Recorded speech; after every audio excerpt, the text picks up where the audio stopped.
Good morning, everybody. This is Pac-Man Jones, and I just want to come on here just to give some more news and a little bit of an update for the Hall Street stabbing. A Savannah woman continues to recover after being stabbed several times during the robbery over Sunday morning. As I did the story, my last video about Carol Bontico when she was stabbed on Hall Street going up to her house,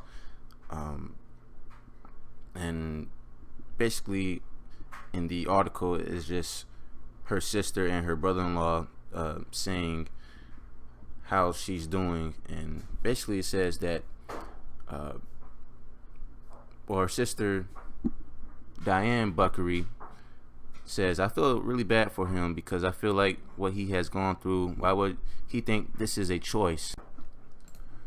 And even that somebody wouldn't be willing just to give him some money if he really needs some, or that he couldn't get help, that is just an option," said Diane. She also says, "I think she was really surprised, and that's why I don't want her to be afraid. I think it was scary. I think she felt safe, and then this happened." She was, out of quotations, she was stabbed in the eye and 2 other times. So I mean, this getting stabbed is up close and personal. It's not like getting shot.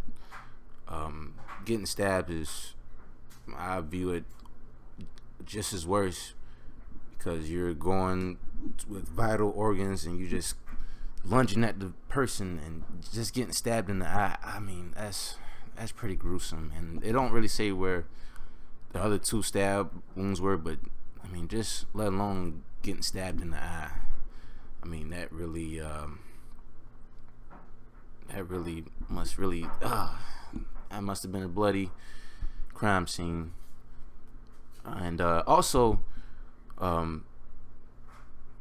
they're raising a GoFundMe, and the GoFundMe, I just checked out the GoFundMe. It has $28,640, and their goal is at $30,000, and it was raised by 687 people within 2 days. So I'm gonna post her GoFundMe, and hopefully you guys will donate.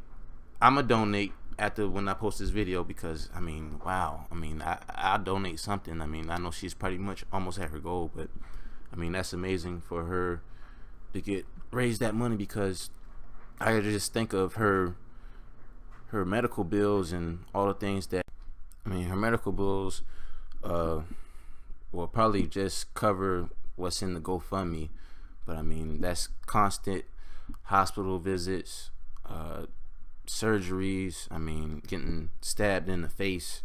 I mean, you'll probably have to do reconstructive surgery and whatever other surgeries they have to do on her body. But all I can say is, if you can, please donate, or if you can't, try to support her in any other way. Also, in some other news, on Tuesday, it was 2 armed men in the Henderson golf neighborhood. That's really on the 204 side, near I-95. I know because my aunt used to live there before she died. But anyway, that robbery that happened off Brown Thrush Road in Henderson, the 2 guys robbed the homeowner at gunpoint and robbed him of his belongings. And this wasn't that night. This was a midday robbery, and this robbery was 4 robberies that happened in the last 6 months on that same road. So you can expect more of a police presence around that area. And it says they got away in a Chevy Silverado, silver or gray.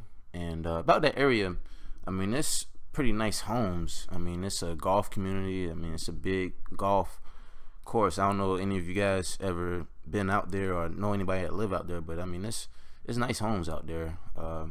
Before my aunt died, when she lived out there, she had a nice home, and I mean, she had like two cars and she couldn't drive, so I drove like both of her cars go to just to go to the grocery store. I mean, it's a lot of wealth on that side, but at the same time, it's crazy because it's more police.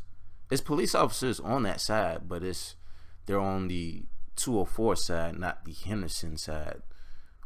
When I say 204 side, I mean like you'll see Savannah police around the Savannah festival, like around the hotels, but I guess they don't really do too much of a good job policing the good neighborhoods because around the I-95 204 areas in those hotels you see a lot of drug transactions, and last month they bust somebody with a pound of meth in that area. So I feel the police is doing more policing on the other side instead of doing it in Henderson, which is right around the corner. And also in other news, this is probably the funniest thing you probably seen on the internet right now. It was a robbery that happened on Bull Street at the Wells Fargo. Savannah police are looking for a black male, believed to be 6 feet tall, walking with a limp. And I'm gonna just show this picture, man. I mean, people on the internet are clowning this. I've seen DJ Academics, he posted this picture, and people are just clowning this thing. Man, I just leave this up here. And the robbery, it happened off Bull in York, which is downtown. That's downtown area. So downtown area is it's semi-populated with police. So I mean, guy got away with it, and I believe they're gonna more than likely catch the guy because you didn't have gloves. And in the picture there, his hands is on the counter. Now the only way he can get away with this is if he never got arrested before, because if they got his fingerprints and he's not in the database, then I mean you can't search up nobody that's not in the database. But I mean, if he's already in the database, they'll just get his fingerprints off the counter more than likely. And fingerprints usually take a few days to come back. But yeah, this happened Tuesday afternoon about 4:45 p.m. It don't say how much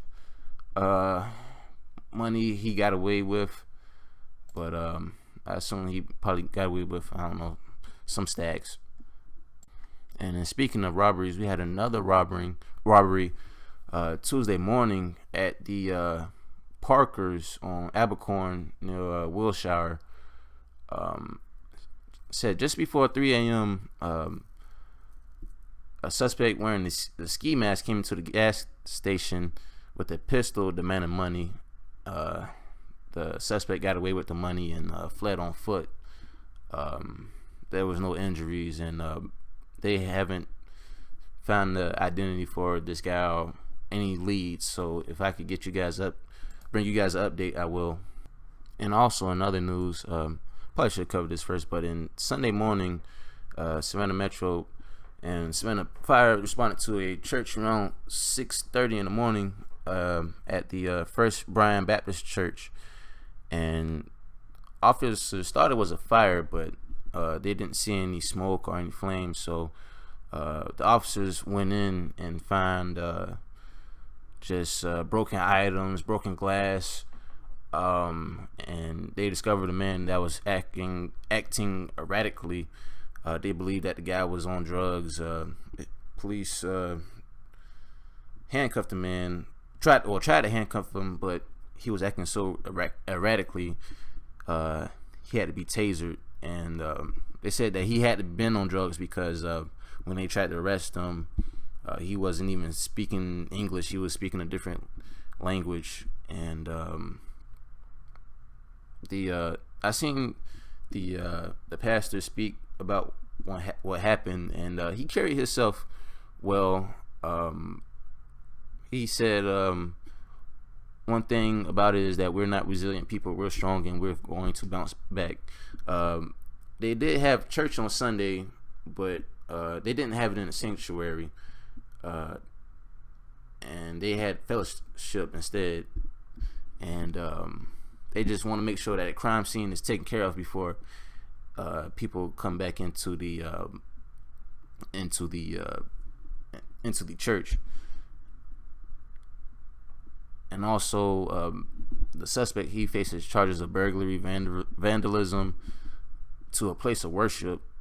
Oh, okay. I haven't heard that one. And felony obstruction to an officer and criminal damages to property. So, I mean, he's going to be put away for some time. And when he get out, he's going to be paying a hell of a fine. Excuse my language. But, yeah, well, at least they caught the guy. And also, my last piece of news, a Chatham County sheriff was fired Monday and arrested. His name was Samuel Richardson. He was a 7-year veteran with the Chatham County, and he was arrested for inappropriate contact with a female inmate, and he was charged with sexual assault by a person with supervisory or disciplinary authority, which is a felony. And they believe that the contact happened anywhere between 3 to 5 weeks. And Richardson, he worked in a housing unit where the female inmates were housed, which is a female jail complex. And the case has been turned over to the DA's office, so they're probably going to maybe give more charges and have a court dates and whatnot. So I believe this guy is still in jail. I don't see where he's bonded out. If he would have bonded out, they probably would have posted that as well. But if there's any other updates, I'll bring that to you.